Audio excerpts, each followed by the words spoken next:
आजादी की लड़ाई में बच्चों आप सभी ने जाना का खूब लड़ी मर्दानी, वो तो झांसी वाली रानी तक का इतिहास महिलाओं की गाथाओं से भरा पड़ा है।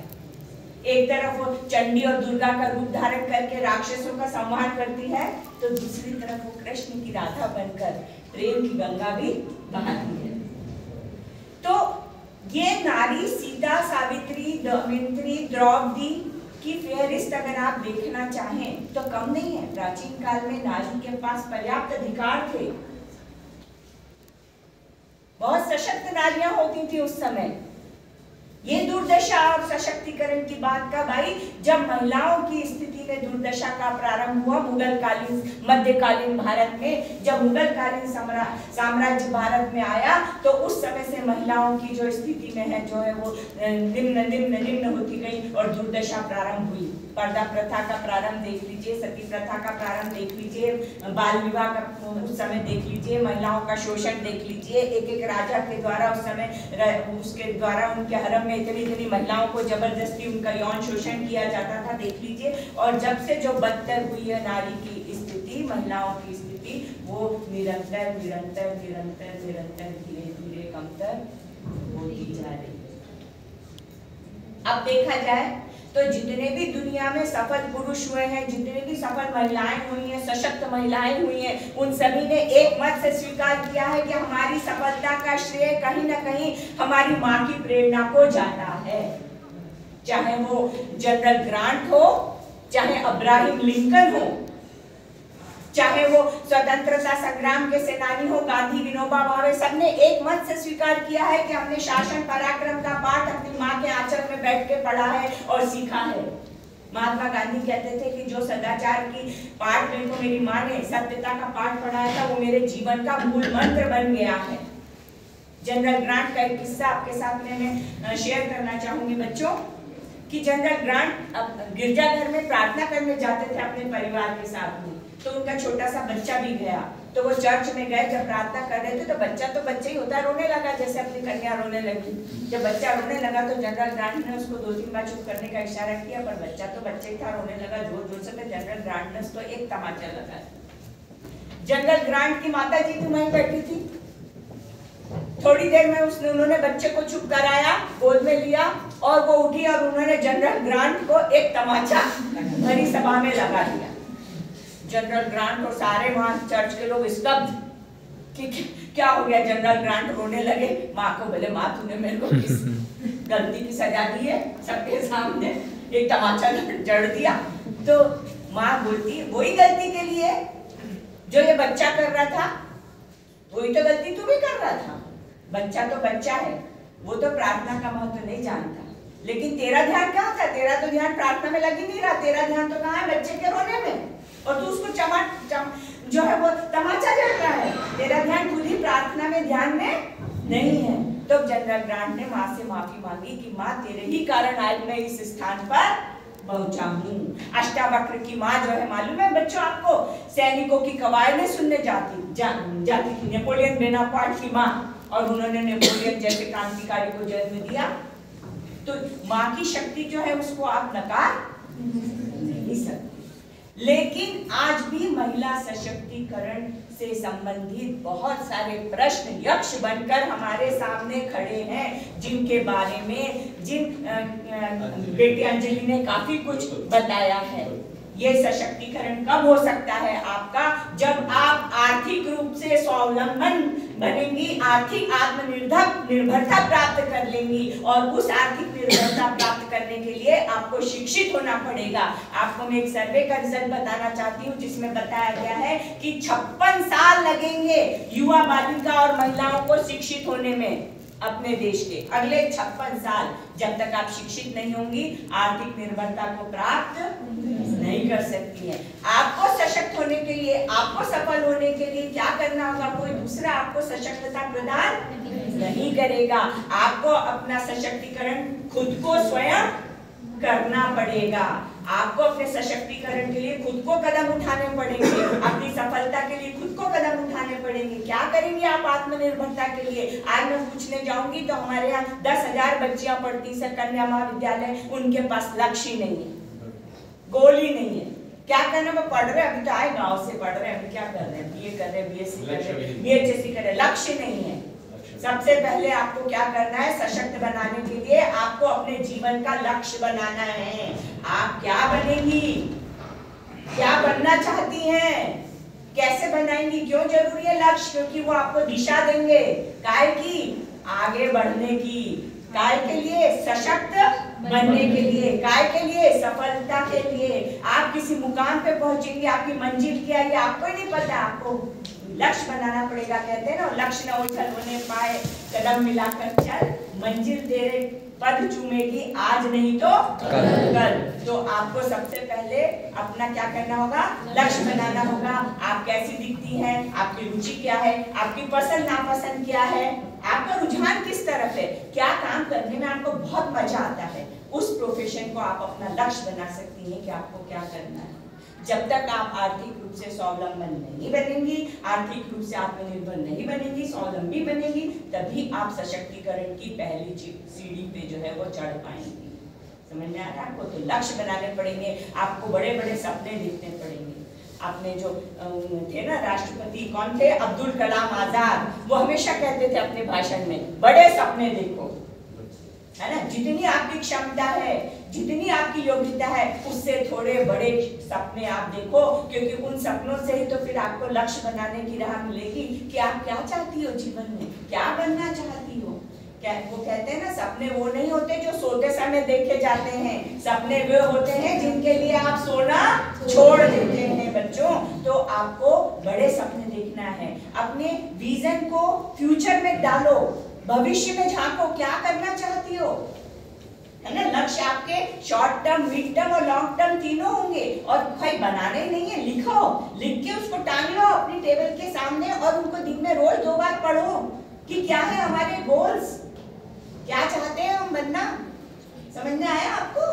तो आप अपने लक्ष्य को बनाएंगी, सपने देखेंगी, बड़े सपने देखेंगी, और इतना ही नहीं है, ये करने के लिए आपको सशक्त लोगों की स्टोरीज पढ़नी पड़ेंगी, सफल लोगों की कहानियां पढ़नी पड़ेंगी, मोटिवेटिंग मूवीज देखनी पड़ेंगी, प्रेरणादायी पिक्चरें देखनी पड़ेंगी, क्योंकि आपको ये सब कार्य करना, लक्ष्य को पा लेना आसान राह नहीं होती है बेटा।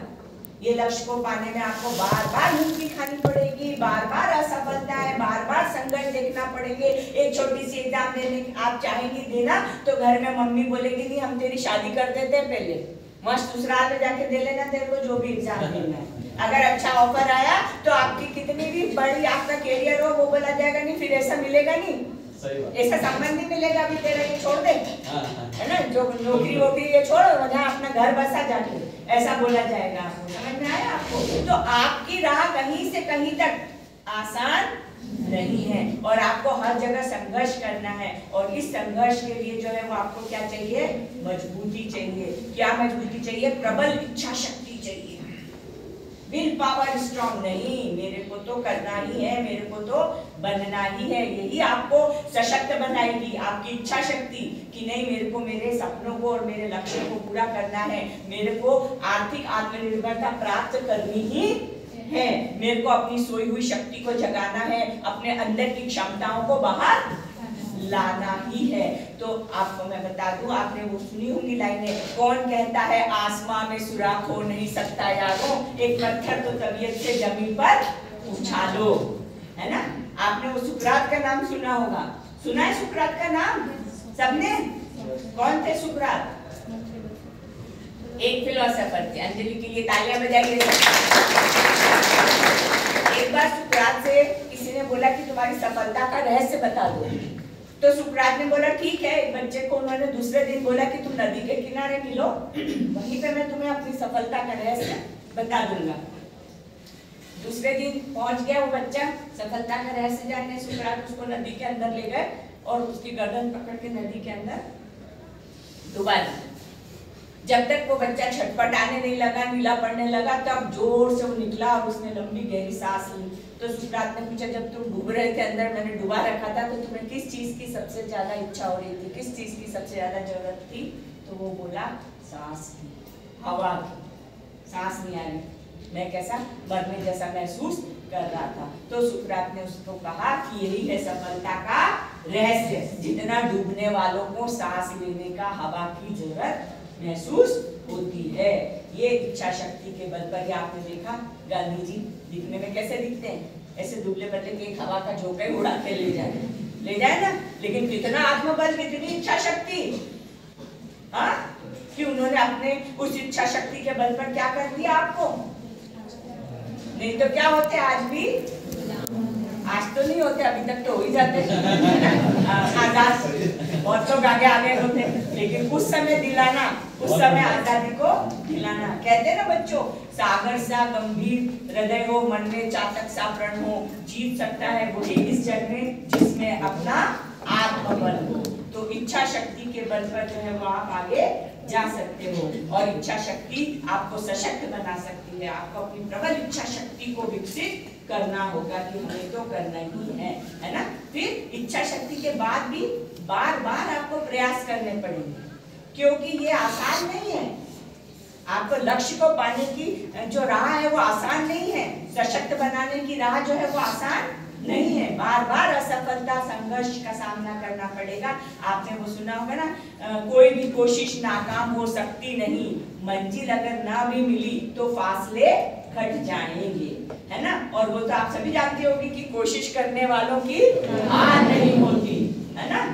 नन्ही चींटी जब दाना लेकर दीवारों पर चढ़ती है, चढ़ती दीवारों पर 100 बार गिरती है, गिरकर चढ़ना, चढ़कर गिरना न खटता है, आखिर उसकी मेहनत बेकार नहीं होती, और कोशिश करने वालों की हार नहीं होती। आपको ट्राई अगेन पे चढ़ना है। एक बार नहीं हुआ, दूसरी बार दीजिए पीएससी, दूसरी बार नहीं हुआ, तीसरी बार दीजिए, तीसरी बार नहीं हुआ, चौथी बार दीजिए। आपको मैं एक व्यक्ति के जीवन की असफलता की कहानी जरूर बताना चाहूंगी कि वो 21 साल में उसका विवाह हुआ, 23वें साल में उसका दिवालिया घोषित हो गया, और 25वें साल में जो है वो इतनी गंभीर बीमारी में पड़ गया, और 28वें साल में पत्नी मर गई, पत्नी का देहांत हो गया। 32वें साल में वो तो फिर से चुनाव हार गया, 36वें साल में वो फिर से चुनाव, सीनेट का चुनाव हार गया, 42वें साल में वो पुनः दिवालिया घोषित हो गया, और 45वें साल में वो अमेरिका का राष्ट्रपति बन गया। बच्चों कौन बता रही, बच्ची हाथ बताओ, कौन बता रही, बताओ, हाथ ऊपर करो। कौन? Abraham Lincoln. बच्ची के लिए तो ये जो है वो बात है आपके सशक्तिकरण की, जिसमें आपको जो है वो इस बच्ची का सर नाम नोट करिएगा, इसका और अंजलि का, इनको अपन पुरस्कार देंगे आखिर में, है ना। तो प्रयास जो है वो आपको बार बार करने होंगे, है ना। कोशिशों से होते हैं कमाल, है ना। सबसे बड़ी भूल है कोई कोशिश ही ना करना। समझ में आया आपको? तो आपको हमेशा प्रयास और कोशिश करते रहना है। ट्राई अगेन के सिद्धांत पर जो है वो आपको हमेशा चलना है ना। अब प्रयास के बाद भी जो है कि आपको राह आसानी से मिल जाएगी। आपको चाहिए आत्मविश्वास, सेल्फ कॉन्फिडेंस, जो प्रयास से आएगा, है ना। जो किससे आएगा? कड़ी मेहनत करने से आएगा। बार बार प्रयास करोगे तो आप में आत्मविश्वास आ जाएगा, और आत्मविश्वास जो है वो आपकी सशक्त होने की और सफलता की पहली सीढ़ी माना जाता है। आपको मैं एक बात बताऊं, आपने जगदीश चंद्र बसु का नाम सुना होगा, सुना है सबने? बहुत बड़े साइंटिस्ट थे वो। तो पौधों की संवेदनशीलता पे एक बार उन्होंने एक प्रदर्शन दे रहे थे इंटरनेशनल कॉन्फ्रेंस में, इंग्लैंड में। पौधों की संवेदनशीलता का प्रदर्शन डेमो देने के लिए उन्होंने क्या किया, जहर का इंजेक्शन मंगाया और पौधे में लगा दिया, उसका प्रभाव दिखाने के लिए। तो सभी पूरे वर्ल्ड के साइंटिस्ट बैठे थे, देखा तो उसको पौधे को कुछ भी नहीं हुआ थोड़ी देर में। तो सब साइंटिस्ट देखने लगे कि कुछ भी नहीं हुआ पौधे को। तो उन्होंने बोला जब ये जहर के इंजेक्शन से इसको कुछ नहीं हुआ, इसका मतलब है इससे मेरे को भी कुछ नहीं होगा। और उन्होंने 2 मिनट देर नहीं लगाई और वही इंजेक्शन खुद भी लगा लिया। सारे लोग बहुत डर गए, घबरा गए कि अरे जगदीश चंद्र बसु ने तो जहर का इंजेक्शन ही लगा लिया, उनको भी कुछ नहीं हुआ बच्चों। फिर बाद में पता चला कि जो जहर का इंजेक्शन मंगवाया गया था, विष जो था वो विष था ही नहीं, असल में वो कोई गलत दवाई गलती से आ गई थी जो वो पौधे को लग गई और जगदीश चंद्र बसु ने वो इंजेक्शन। आप आत्मविश्वास देखिए, मैं तो आपको आत्मविश्वास की बात कह रही हूँ, समझ में आया? कितना कॉन्फिडेंस अपनी रिसर्च पर, अपनी बात पर, अपनी उस पे डेमो देने पर कि अच्छा जहर का इसमें नहीं हुआ तो खुद लगा लिया, कितनी बड़ी बात है बताइए। बाद में पता करा तो विष का इंजेक्शन नहीं था, वो गलती से आ गया था। तो समझ में आया आपको? जमाने से जो डरते हैं वो कायर होते हैं, बदल देते हैं जो माहौल को, वो खुददार होते हैं। हजारों डूबती है नाव खुदा के भरोसे पर, चलाते हैं जो चप्पू वही अक्सर पार होते हैं, वही अक्सर। आपको आत्मविश्वास के साथ आगे बढ़ना है ना? जिम्मेदारियां अपने ऊपर लेनी है, जिम्मेदारियों से बचती है लड़कियां। मैंने छोटी छोटी जिम्मेदारियां आप लीजिए, इससे आपका आत्मविश्वास बढ़ेगा, कॉन्फिडेंस आपको सीखने को मिलेगा। आप कमिटमेंट लाइए अपने में, समझ में आया? कमिटमेंट भी कैसे आता है? कमिटमेंट बुद्धिमत्ता से आता है, दृढ़ता से आता है। समझ में आया आपको? दृढ़ता और बुद्धिमत्ता मिलकर कमिटमेंट बनाते हैं। बुद्धिमत्ता होगी तो आप गलत कमिटमेंट करेंगी ही नहीं। फिर कड़ी मेहनत सबसे कुंजी है सशक्त बनने की। मैंने देखा सब गर्ल्स चाहे बॉयज ले लीजिए, आज की तारीख में शॉर्टकट्स ढूंढते हैं। ओपन बुक के लिए लड़ रहे हो वहां पे बैठ के, ओपन बुक करा दो, ओपन बुक करा दो, है ना? 2 साल का ओपन बुक पढ़िए बच्चों। आपको मालूम है कंपनी आपके 2 साल की डिग्री को उठा के कचरे के डब्बे में डाल देगी। कैसे एग्जाम दिए? ओपन बुक से दिए। मैंने देखा मेरे यहाँ लड़कियों की स्थिति ये हो गई सर कि लड़की लिख ही नहीं पा रही है, क्योंकि लिखने की आदत ही छूट गई। 2 साल से मस्ती मार रही है, पास होकर बढ़िया 5 प्रश्न लिखी है, और अब मेहनत करने से क्यों डरते हो बच्चों? आप कोशिश और मेहनत करने से मत घबराओ, कड़ी मेहनत, पक्का इरादा। मेहनत का कोई सब्स्टिट्यूट जीवन में नहीं होता है। मेहनत सफलता की पहली सीढ़ी होती है। मेहनत जो होती है वो सशक्त बनने की भी पहली सीढ़ी होती है। हमेशा इस चीज को आप ध्यान में रखना, कभी भी मेहनत से घबराइए मत, मेहनत करने से पीछे मत हटिए। जितना आप मेहनत करेंगे, जितना आप पढ़ाई करेंगे, मेहनत कर करके पढ़ेंगे, उतना आपका कॉन्फिडेंस लेवल बढ़ जाएगा और उतनी ज्यादा आप में सशक्तता आती जाएगी, क्योंकि वो मेहनत रंग लाएगी। आपके हर क्रियाकलाप में आपका वो कॉन्फिडेंस झलकेगा और आपकी सशक्तता आपके हाथ में आ जाएगी। लड़की बात करने में घबराती खड़े होगे, क्योंकि कॉन्फिडेंस ही नहीं, कॉन्फिडेंस लेवल ही नहीं है। कॉन्फिडेंस कहाँ से आएगा? क्योंकि मेहनत ही नहीं करती, कुछ पता ही नहीं, पढ़ती नहीं, तो कैसे करेगी? तो बेटा मेहनत कीजिए आप सफल होने के लिए। जीवन में आप चाहती हैं सशक्त बनना, तो कड़ी मेहनत का कोई सब्स्टिट्यूट जीवन में नहीं होता है। फिर आपको सशक्त बनने के लिए ऐसे काम करना होंगे कि आप अपने कामों पे गर्व करना सीखें। बच्ची दिखाती नहीं है, डायरी पीछे छुपाना चाहती है, क्योंकि वो इतनी गंदी बनाई होती है कि उसको लगता है कि क्या दिखाओ। अगर हम बोले कि बेटा चलो डायरी दिखाओ, आपने क्या आर्ट एंड क्राफ्ट का वर्क दी, आप हर काम ऐसा करिए जो करके आपको खुद गौरव महसूस हो, क्योंकि गौरव महसूस करने के लिए जो काम आप करेंगी उसमें मेहनत लगेगी, अभ्यास लगेगा, प्रैक्टिस लगेगी। समझ में आया? चाहे वो आप चाय बना रही हो, घर में नई डिश बना रही हो, केक बना रही हो, या लड़के चाहे कोई भी कार्य कर रहे हो, बाजार में हो, या कोई इवेंट मैनेज कर रहे हैं, या घर की बर्थडे पार्टीज को सेलिब्रेशन का आपके ऊपर जिम्मेदारी की है, हर काम में आप अपना 100% दीजिए। एक आम आदमी, एक आम लड़की, एक आम लड़का जो है क्या करता है मालूम है? अपनी योग्यता और क्षमता का केवल 25% लगाता है, वो आम ही रह जाता है। दुनिया में उन लोगों को सम्मान हासिल करते हैं, मिलता है सम्मान, जो लोग अपनी योग्यता क्षमता का 50% लगाते हैं।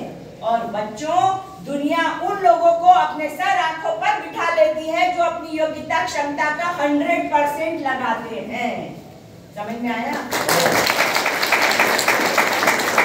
क्यों बोल रही हूं मैं? क्योंकि अगर आप चाहती हैं कि आप सशक्त बने, आप सफल बने, आप आत्मनिर्भर बने, आप फला जॉब में पास हो, आप फला इंटरव्यू को क्रैश कर लें, तो आपको ये जरूरत होगी कि आप अपने आप पे प्राउड करने जैसा काम कर सकें। अपने काम में 100% दीजिए, चाहे आप घर का झाड़ू पोछा ही क्यों नहीं कर रही हैं। समझ में आया? चाय बना रही है, अगर मम्मी ने कह दिया बेटा चाय बना के लाइए, तो ऐसी चाय बनाइए कि खुद ही वाह क्या खुशबू आ रही है, बहुत बढ़िया चाय बनी। समझ में आया? 3 आदमी एक दीवार को चुन रहे थे। एक व्यक्ति निकला और उसने एक से पूछा तुम क्या कर रहे हो? तो बोले देवता ने क्या कर रहा हूँ, दीवार चुन रहा हूँ और क्या कर रहा हूँ। दूसरे पूछा कि क्या कर रहे हो, तो उसने बोला अपनी दाढ़ी कमा रहा हूँ और क्या कर रहा हूँ। और तीसरे आदमी जो बहुत दौड़ दौड़ कर रहा था, ईंटें ला रहा था, तगारी ला रहा था, खुश होकर काम कर रहा था, बहुत गा रहा था, भजन गा रहा था, एंजॉय कर रहा था, बोले क्या कर रहा है, बोले मैं सुंदर मंदिर बना रहा हूँ, भगवान की भी वो भी हो जाएगा, भगवान के काम में भी मेरी सहायता हो जाएगी और मेरा योगदान भी हो जाएगा और मेरे को पैसे भी मिल रहे हैं, मेरी रोजी रोटी भी हासिल हो रही है, तो मैं तो बहुत इंजॉय कर रही हूँ। किसका जवाब सबसे अच्छा था? क्यों भाई, काम तो तीनों एक ही कर रहे थे ना। एक क्या कर रहा था, अपने काम को एंजॉय कर रहा था। क्यों एंजॉय कर रहा था? क्योंकि वो अपने काम में अपना 100% दे रहा था। अपने काम के प्रति उसका नजरिया कैसा था? पॉजिटिव नजरिया था। आप क्या रखो, पढ़ रहे हो, पढ़ने के लिए आ रहे हो इसलिए नहीं, हमें कुछ बनना है, हमें शिक्षा हासिल करनी है, समझ में आया? आपको अपना नजरिया कैसा रखना होगा?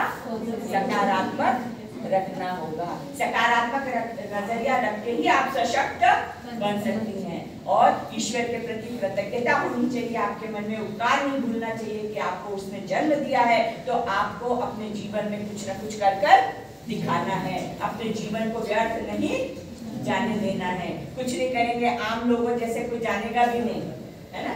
आपको ये सोचना है कि कल को हम मर गए तो हमारी श्रद्धांजलि में लोग क्या सोचेंगे, क्या कहेंगे, है ना। ये तो नहीं कहेंगे अच्छा हुआ मर गया, बहुत कर्जा छोड़ गया था पीछे से कहीं ऐसा तो नहीं कि बहुत सताती थी, अच्छा हुआ मुक्ति मिल गई, हाँ? अरे बहुत लड़ती थी, अच्छा हुआ भगवान ने उठा लिया, पहले उठा लेना चाहिए। कैसी होनी चाहिए अपनी श्रद्धांजलि कि चार लोग वास्तविक रूप से आंसू बहाए, क्या कहे कि बहुत सहयोगी था, बहुत अच्छा इंसान था, बहुत मदद करता था। कुछ ऐसी चाहिए कि नहीं चाहिए ऐसी श्रद्धांजलि? कभी सोचते हो? ये चीज बहुत जरूरी है। सकारात्मक विश्वास, सकारात्मक नजरिया रख के आप सशक्त बन सकती हैं और सफलता को बहुत शीघ्र हासिल कर सकती है ना। क्योंकि आपको पता होगा, आपको ये चीज मालूम होगा कि जो पॉजिटिव एटीट्यूड है वो हमें सफलता की शिखर पर ले जाता है। आपने बच्चों वो स्टोरी जरूर सुनी होगी, वो मैं हर जगह जरूर कोट करती हूँ पॉजिटिव एटीट्यूड की, कि एक राजा था, उसका एक मंत्री था और वो मंत्री हमेशा गुणगान करता था, राजा जो होता है अच्छे के लिए होता है। राजा का अंगूठा कट गया तो बोलता है राजा जो होता है अच्छे के लिए होता है। राजा ने उसको उठा के जेल में डाल दिया, मेरा अंगूठा कट गया और बोल रहा है जो होता है अच्छे के लिए होता है। उसके बाद राजा जो है शिकार खेलने गया।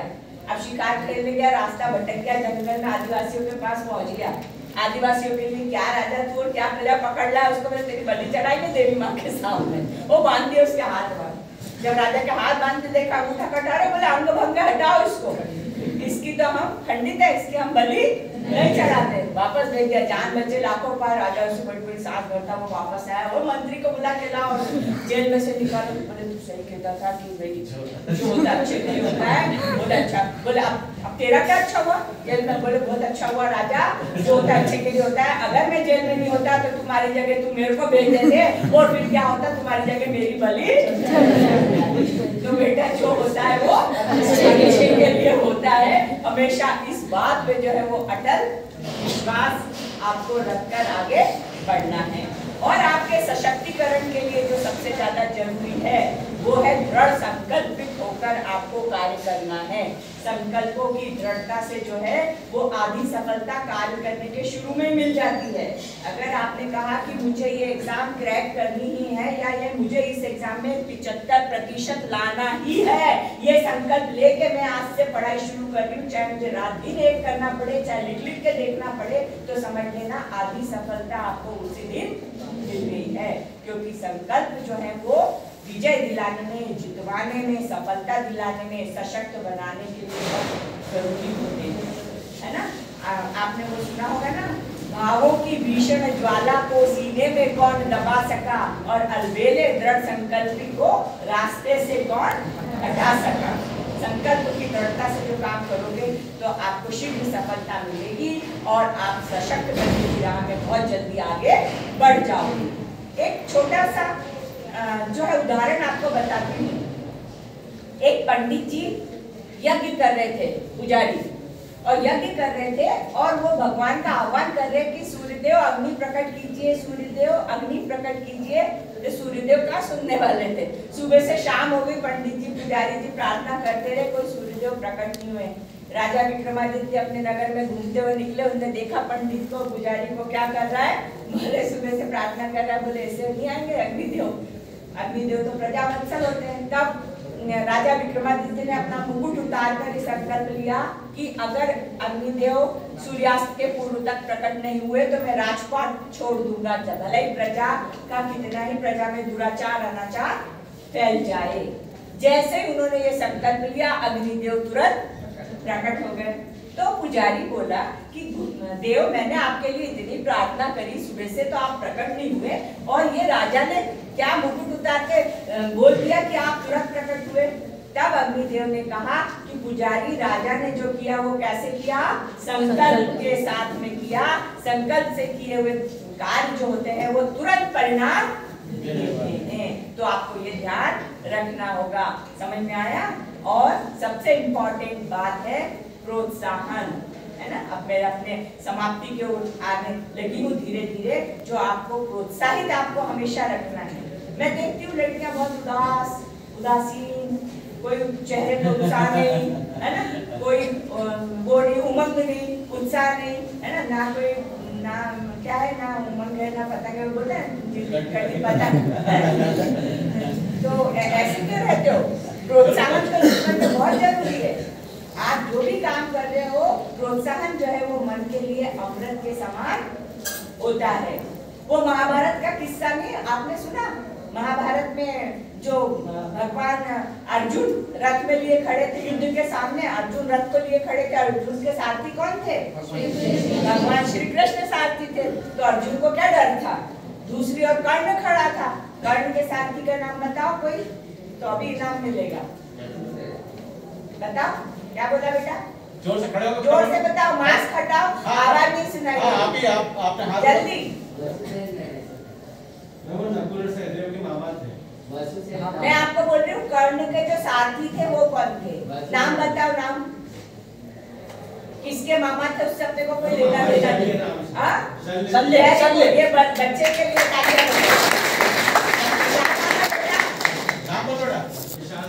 ईशान तिवारी का नाम लिख लो पुरस्कार। तो भाई क्या हुआ कि कृष्ण तो कूटनीतिज्ञ थे। उन्होंने क्या किया, युद्ध के पहले कर्ण के सारथी शल्य को बुलाया रात को और बोला कि जब कर्ण कल बाण चलाए तो तुम बोलना क्या बाण चला रहा है कर्ण, तेरे को कुछ आता जाता नहीं है, तेरे को कोई बाण चलाना आता है। शल्य ने मान लिया। कृष्ण भगवान ने अपनी कूटनीति उसको जो है उसके सिखा दिया, पढ़ा दिया। अब हुआ क्या, दूसरे दिन युद्ध आरंभ हुआ। अर्जुन बाण चलाए तो कृष्ण को बोले वाह क्या बाण चलाया अर्जुन, क्या निशाना लगाया है। क्या कर रहे थे कृष्ण अर्जुन का? यस। और दूसरी तरफ वो कर्ण बाण चलाए तो शल्य क्या बोले, अरे कर्ण क्या कर रहा है, तेरे को तो कोई बाण चलाना आता ही नहीं है, क्या चला रहा है, बाण भी ढंग से चलाना भी तेरे को आता है कर्ण। तो कृष्ण क्या कर रहे थे, अर्जुन का उत्साह बढ़ा रहे थे और शल्य जो है वो उसको निरुत्साहित कर रहे थे। हुआ क्या बच्चों, आपको पता ही है, दुर्योधन की क्षमता शक्ति क्षीण हो गई। हमें उसकी विजय पराजय में नहीं जाना, वो तो आप सब जानते हो महाभारत का युद्ध कौन जीता है। मैं तो आपको बताना चाहती हूँ कि प्रोत्साहन जो होता है वो मन के लिए अमृत के समान होता है। तो आपको हमेशा अपने आप को प्रोत्साहित करते रहना है, हर काम को उत्साह से करना है। यही आपके सशक्तिकरण की पहली सीढ़ी है। जीतने के लिए आपको ये करना ही होगा। जब तक आप प्रोत्साहन नहीं डालोगे, कोसों दूर आपसे कॉन्फिडेंस रहेगा, सफलता और सशक्तिकरण कोसों दूर रहेंगे। हर काम में आपको प्रोत्साहन और उत्साह से डालना होगा। आपने सुनी होगी वो पंक्तियां, आज से अच्छा कल होगा यह विश्वास रखें, आज से अच्छा कल होगा ये आस रखें, सच हो जाएंगे सपने ये विश्वास रखें। धूप छाव में ओठों पर मुस्कान रखें और मन में आगे बढ़ने का अरमान रखें। मन में आगे बढ़ने का अरमान रखें। सच हो जाएंगे सपने ये विश्वास रखें और एक प्यार का दीपक अपने दिल के पास रखें। एक प्यार का दीपक अपने दिल के पास रखें। दूर हो जाएगा मन का तो बच्चों, आपको ये सब सशक्तिकरण के तरीके अपनाने होंगे, स्वावलंबन को प्राप्त करना होगा, आत्मनिर्भरता हासिल करनी होगी, शिक्षा के क्षेत्र में आगे आना होगा। बहुत इंपॉर्टेंट बात है स्वास्थ्य। बहुत दुख के साथ में कहना चाहती हूँ कि मेरे यहाँ 10,000 लड़कियां हैं, लेकिन जब ब्लड डोनेशन प्रोग्राम हम ऑर्गेनाइज करते हैं तो एक भी लड़की ब्लड डोनेशन के लिए एलिजिबल नहीं है। एलिजिबल क्यों नहीं रहती है? अंडरवेट, हीमोग्लोबिन कम, एनीमिक आप रहेंगे, आपका दिमाग वैसे ही नहीं चलेगा। दिमाग को क्या चाहिए? पोषण चाहिए। शरीर के लिए क्या चाहिए? पोषण चाहिए। सुरक्षा की बात आप करती हैं तो आप कराटे सीख सकती हैं। समझ में आया? योगासन के लिए अपने शरीर को मजबूत बनाइए और इतना आत्मविश्वास रखिए कि कोई आपके ऊपर पप्तियां कसने में डरे, कोई छेड़ने में आपको डरे। समझ में आया? मैं मानती हूँ असुरक्षा है, मैं मानती हूँ कि महिला हिंसा है, लेकिन इन महिला हिंसा और असुरक्षा के से दूर करने के उपाय भी आपको निकालने पड़ेंगे। क्यों नहीं खाती हैं? क्यों आप ऐसी हो रही हैं? बिल्कुल देखिए सब सूख के लकड़ी बैठी सेकंड नंबर पे। कितना हीमोग्लोबिन है तुम्हारा? खाना मिलता ही नहीं, खाना खाती नहीं। मैं देखती हूँ लड़कियां क्या बोलती, मैं बोलती हरी पत्तेदार सब्जी खाइए, नहीं भाती मैडम।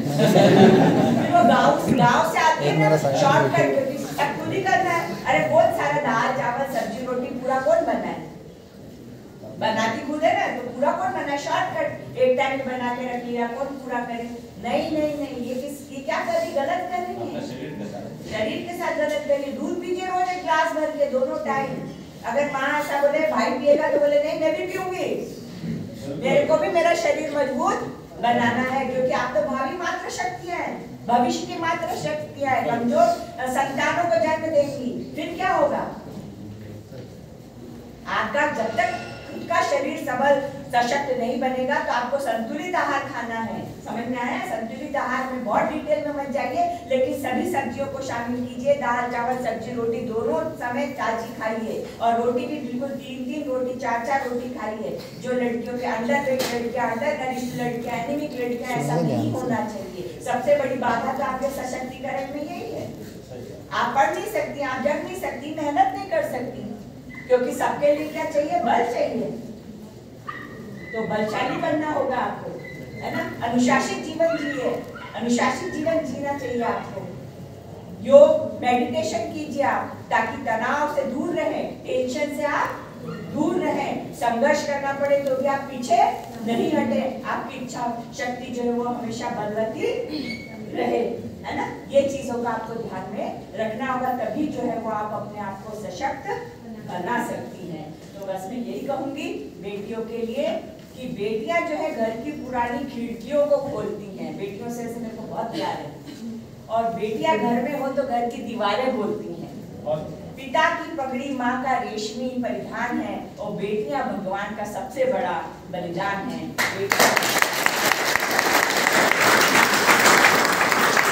कितने नाम हो गए बच्चों के? कितना हो गया सर? मेरे को लगता है 1 घंटा तो 33 मिनट।